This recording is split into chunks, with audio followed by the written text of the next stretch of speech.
Hello friends, welcome to Shamu's kitchen. ఇవాళ special masala కారపొడి అండి. ఇది టేస్ట్లో అయితే చాలా బాగుంటుంది. ప్రిపేర్ చేసుకోవడం సింపుల్గా ప్రిపేర్ చేసుకోవచ్చు. ఇది ఎక్కువ రోజు స్టోర్ కూడా చేసుకోవచ్చు అండి. ఇది వెజిటేబుల్ కర్రీస్లో ఎందులోకైనా సరే యూస్ చేసుకోవచ్చు. అలాగే బ్రేక్ఫాస్ట్లోకైనా దోశ, ఇడ్లీ, రైస్తో అయినా సరే మేము సర్వ్ చేసుకోవచ్చు అండి. అన్నంలో కూడా చాలా బాగుంటుంది. ఇది ప్రిపేర్ చేసుకోవడం చాలా సింపుల్గా ప్రిపేర్ చేసుకోవచ్చు. ఇలా స్టోర్ చేసుకోవడం వల్ల పని కూడా చాలా త్వరగా అయిపోతుంది. ఇవి ప్రిపేర్ చేసుకోవడానికి ఫస్ట్గా ప్యాన్లోకి 3 టేబుల్ స్పూన్స్ వరకు పల్లీల్ని తీసుకోవాలి. పీనట్స్ని ఫ్లేమ్ని మీడియం ఫ్లేమ్లో పెట్టేసి దూరగా వేయించుకోవాలండి. అవి కొంచెం 70% వరకు ఫ్రై అయిన తర్వాత అందులోకి 2 టేబుల్ స్పూన్స్ వరకు పచ్చిశనగపప్పు వేసుకోవాలి. వాటిని కూడా వేయించుకున్న తర్వాత 2 టేబుల్ స్పూన్స్ వరకు పుట్నాలు వేసుకోవాలి. రోస్టెడ్ చనాదాల్, వాటిని కూడా మంచిగా దూరంగా వేయించుకోవాలండి. ఫ్లేమ్ని మీడియం టు లో ఫ్లేమ్లో పెట్టుకొని వేయించుకోవాలి. ఇవి బాగా వేగిన తర్వాత ఇందులోకి 5-6 ఎండుమిర్చిని వేసుకోవాలి. ఎండుమిర్చి అయితే మాకు స్పైస్ని బట్టి ఎక్కువ తక్కువ చేసి వేసుకోవచ్చు అండి. అవి కూడా కొంచెం క్రిస్పీగా అయిన తర్వాత వీటన్నింటిని ప్లేట్లోకి ట్రాన్స్ఫర్ చేసుకోవాలి. ఇవన్నీ ట్రాన్స్ఫర్ చేసుకొని పక్కన పెట్టుకుందాము చల్లారడానికి. నెక్స్ట్ అదే ప్యాన్లోకి 3 టేబుల్ స్పూన్స్ వరకు ఎండు కొబ్బరి తీసుకోవాలి. ఎండు కొబ్బరికి బదులుగా ఎండు కొబ్బరి తురుమైనా సరే తీసుకోవచ్చండి. వీటిని కూడా మీడియం ఫ్లేమ్లో పెట్టేసి రోస్ట్ చేసుకోవాలి.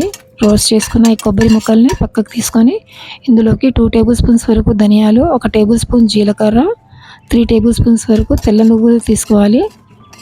వీటిని కూడా ఫ్లేమ్ని లో ఫ్లేమ్లో పెట్టేసుకొని మేము రోస్ట్ చేసుకోవాలండి. ఇవి చాలా త్వరగా రోస్ట్ అయిపోతాయి కాబట్టి జాగ్రత్తగా రోస్ట్ చేసుకోవాలి. మంచిగా రోస్ట్ అయిన తర్వాత వీటిని ప్లేట్లోకి ట్రాన్స్ఫర్ చేసుకొని కంప్లీట్గా చల్లారే వరకు పక్కన పెట్టుకోవాలండి. ఇక్కడ నేనైతే ఒకటి పెద్దగా ఉన్న ఉల్లిపాయని తీసుకున్నాను. మొత్తం వెల్లుల్లిని తీసుకున్నానండి. వీటిని కూడా పెట్టేసుకున్న తర్వాత కంప్లీట్గా చల్లారిన తర్వాత వీటిని మిక్సీ జార్లోకి ట్రాన్స్ఫర్ చేసుకోవాలి. మిక్సీ జార్లోకి ట్రాన్స్ఫర్ చేసుకున్న తర్వాత ఇప్పుడు ఇందులోకి మాకు సరిపడా కారం వేసుకోవాలండి. నేనైతే 5 to 6 టీ స్పూన్స్ వరకు తీసుకున్నాను కారం. అలాగే 1 టీ స్పూన్ వరకు సాల్ట్ వేసుకోవాలి. 1/2 టీ స్పూన్ వరకు ఇంగువ వేసుకోవాలండి. ఇంగువ వేయడం వల్ల టేస్ట్ చాలా బాగుంటుంది. వేసేసుకున్న తర్వాత కోర్స్గా పల్స్ మోడ్లో పెట్టేసి గ్రైండ్ చేసుకోవాలి. వీటిని ఇలా గ్రైండ్ చేసుకున్న ఈ మసాలా కారం పొడిని మేము ఇప్పుడు ఒక బౌల్లో కానివ్వండి, ఎయిర్ టైట్ కంటైనర్లోకైనా సరే తీసుకొని స్టోర్ చేసుకోవచ్చండి. ఇది ఏదైనా వెజిటేబుల్ ఫ్రైస్లోకైనా సరే చాలా బాగుంటుంది. కారపొడిని ఇలా ప్రిపేర్ చేసుకొని పెట్టుకోవడం వల్ల పని చాలా ఈజీ అయిపోతుంది. ఇది ఎక్కువ రోజులు నిల్వ కూడా ఉంటుందండి.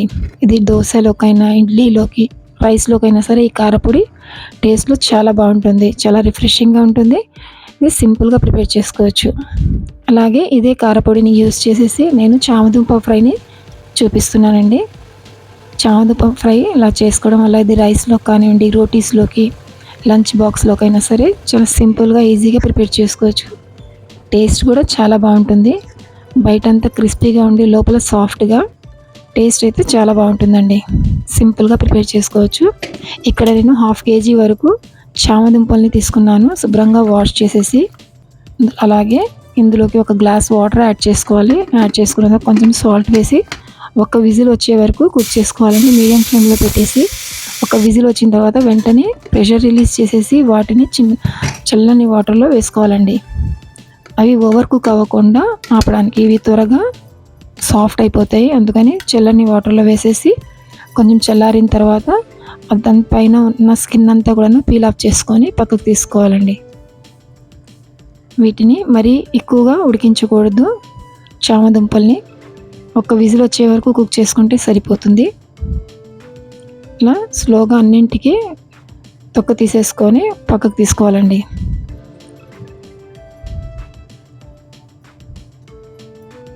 ఇలా కారపొడి ప్రిపేర్ చేసుకొని మేము ఏ కర్రీస్లోకైనా సరే ప్రతి ఒక్క వెజ్ ఫ్రైస్లో యూస్ చేసుకోవచ్చండి. ఇలా పీల్ చేసుకున్న చామదుంపల్ని చిన్న చిన్న ముక్కలుగా మాకు కావాల్సిన సైజులో కట్ చేసేసుకొని తీసుకోవాలి. మరీ పల్చగా కాకుండా కొంచెం లావుగానే కట్ చేసి తీసుకోవాలండి. తీసుకున్న తర్వాత స్టవ్ ఆన్ చేసుకొని స్టవ్ మీద కడాయి పెట్టుకొని అందులోకి 2 టేబుల్ స్పూన్స్ వరకు ఆయిల్ యాడ్ చేసుకోవాలి. ఆయిల్ బాగా వేడైన తర్వాత అందులోకి చిన్న ఉల్లిపాయని స్లైసెస్గా కట్ చేసి వేసుకోవాలి. వాటితో పాటు 2 టీ స్పూన్స్ వరకు తాలింపు గింజల్ని వేసుకోవాలండి. అవన్నీ కూడా మంచి గోల్డెన్ కలర్ వచ్చే వరకు కలుపుతూ ఫ్రై చేసుకోవాలి. అవి కొంచెం ఫ్రై అయిన తర్వాత 2-3 ఎండుమిర్చి అలాగే కొంచెం కరివేపాకు వేసి కొంచెం చిటికెడు ఇంగువ కూడా వేసుకోవాలండి. వేసుకున్న తర్వాత మంచిగా స్ప్లాటర్ అయ్యే వరకు ఫ్రై చేసుకోవాలి. అలా ఫ్రై అయిన తర్వాత అందులోకి మేము కట్ చేసి పెట్టుకున్న చామదుంప ముక్కల్ని వేసుకోవాలి. వేసేసుకొని ఫ్లేమ్ని మీడియం ఫ్లేమ్లో పెట్టేసుకొని ఫ్రై చేసుకోవాలండి. ఇందులోకి 1/2 టీ స్పూన్ వరకు పసుపు యాడ్ చేసుకొని కలుపుతూ ఫ్రై చేసుకోవాలి. ఆ చామదుంపల మీద మంచిగా గోల్డెన్ కలర్ వచ్చే వరకు ఫ్రై చేసుకోవాలండి. ఫ్లేమ్ని మీడియం ఫ్లేమ్లో పెట్టేసి ఫ్రై చేసుకోవాలి. వీటిని మధ్యలో కలుపుతూ ఇప్పుడు ఇందులోకి టేస్ట్కి సరిపడా సాల్ట్ కూడా యాడ్ చేసుకొని మళ్ళీ ఒకసారి బాగా కలిపేసుకోవాలండి. ఇవి కలుపుతూ ఫ్రై చేయడం వల్ల అన్నీ కూడాను ఈవెన్గా కుక్ అవుతాయి. కొంచెం క్రిస్పీగా అయిన తర్వాత మేము ప్రిపేర్ చేసి పెట్టుకున్న కారపొడిని ఇందులోకి వేసుకోవాలండి. మాకు సరిపడా కారపొడి మా స్పైస్ని బట్టి యాడ్ చేసుకోవచ్చు.